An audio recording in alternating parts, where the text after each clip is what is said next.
Fala galera, tudo bem com vocês? Aqui quem fala é o professor Leonardo Vasconcelos, professor de filosofia do Colégio Magnum. Estamos aqui para um conteúdo super novo, que é o conteúdo de filosofia medieval. O que é então, essa filosofia medieval? Inicialmente a gente pode pensar que a filosofia medieval foi o encontro da filosofia grega com as religiões. Então esse encontro vai acontecer como uma espécie de casamento entre o pensamento dos gregos, né, de um lado, e o pensamento religioso, de outro lado. Principalmente as grandes religiões, ok? Um casamento que vai dar muito certo aí nesse encontro dessas duas correntes, né, esses modos de pensar o mundo, vai ser a filosofia cristã. Então esse encontro da filosofia grega com o cristianismo vai fazer aí, vai ser, eu acho que o ponto mais importante da filosofia medieval, ok? Se não mais importante, um dos mais importantes para o Ocidente. Olha uma coisa interessante, se a gente parar para pensar, né, qual é o período aí de existência da filosofia medieval, a gente tem que pensar numa coisa interessante. Olha, a gente traz então que a filosofia medieval é o encontro, né, da filosofia com as religiões. O início dela se deu no século V, com a queda do Império Romano no Ocidente, né, em 476. Terminou, né, vamos dizer, com o século X, com a tomada de Constantinopla pelos turcos, em 1453, depois de Cristo. Bom, mas aquilo que eu falei para vocês, filósofos e teólogos antigos, eles também fazem parte desse movimento. Por quê? Porque os pensadores, desde lá das escolas helenísticas, que a gente já viu, né, eles estão discutindo de certa forma, o que é a vida, o que é a religião, o que é a felicidade.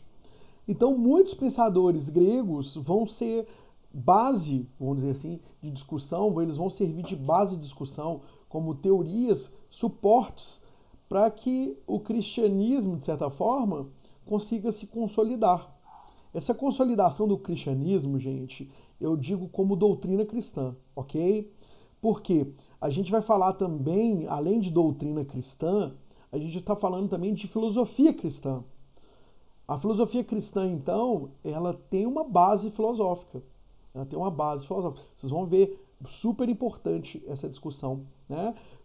Gente, na Idade Média, né, nesse período que compreende desde lá do pedaço da Grécia Antiga, né, pós-clássica, até o nascimento, aí, vamos dizer assim, da Idade Média, que a gente já viu as datas ali no século V, a gente tem várias discussões nesse período. Por exemplo, né, discussões polêmicas e controversas, né, dentro da área da teoria do conhecimento, né, a gente está vendo lá dentro da área da ciência, da área da metafísica, aquelas discussões sobre Deus, né, sobre a alma, dentro da ética, do comportamento ético.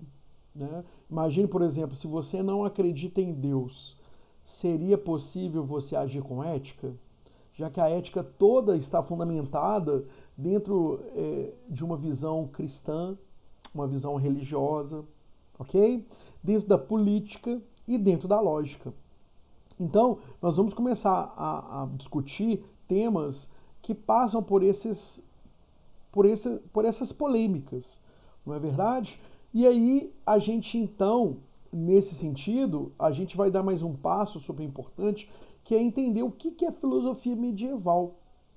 Tá? Gente, só para a gente pensar uma coisa importante, queria que vocês olhassem esse ícone que está aí, né, no PowerPoint de vocês, e perceber o seguinte, esse ícone é o ícone da Santíssima Trindade, não é verdade? Nele contém aí, né, Deus Pai, de um lado, Deus Filho ao centro e Deus Espírito Santo. E olha que interessante, né?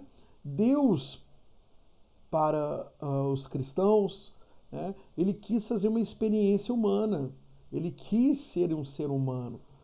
Por isso, o cristianismo, ele se desliga do judaísmo. Porque no judaísmo, né, existe Deus Pai, mas o Deus Filho ainda não se encarnou. Isso vai ser super importante na discussão entre os medievais, porque o judaísmo e o cristianismo, há essa diferença, né? Para os judeus, Deus ainda há de vir aqui no planeta Terra. Deus ainda vai fazer uma experiência humana, mas ainda não fez. Então, para os judeus, Jesus é apenas um profeta, ok? Um grande profeta. Mas não podemos ir. O problema do cristianismo para os judeus é que a gente viu em um profeta um grande Deus. Bom, para o cristianismo, Jesus, né, é o Cristo. Jesus é Deus que tentou fazer uma experiência, tentou não, fez uma experiência humana. E essa experiência deu super certo. Por quê?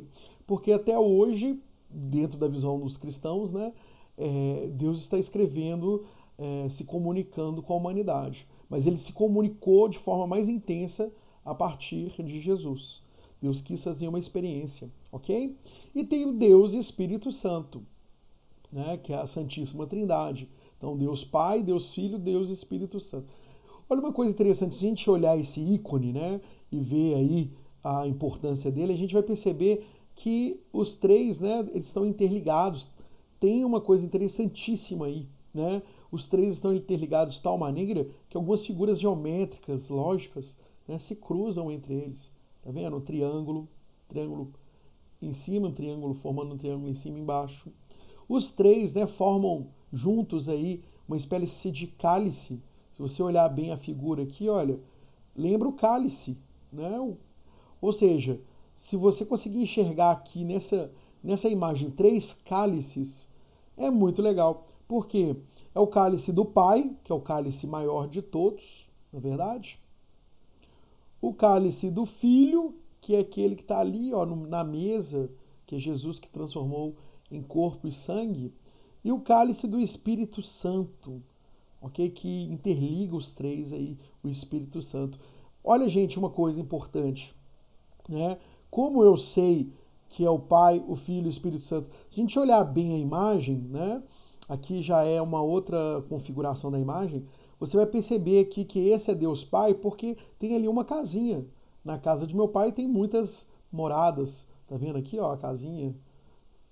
Bom, como eu sei que esse é Deus Filho, né? Esse anjo aqui representa o Deus Filho, porque tem ali uma árvore, né? A árvore do pecado com Adão e Eva se transforma agora na árvore que vai construir a madeira da cruz.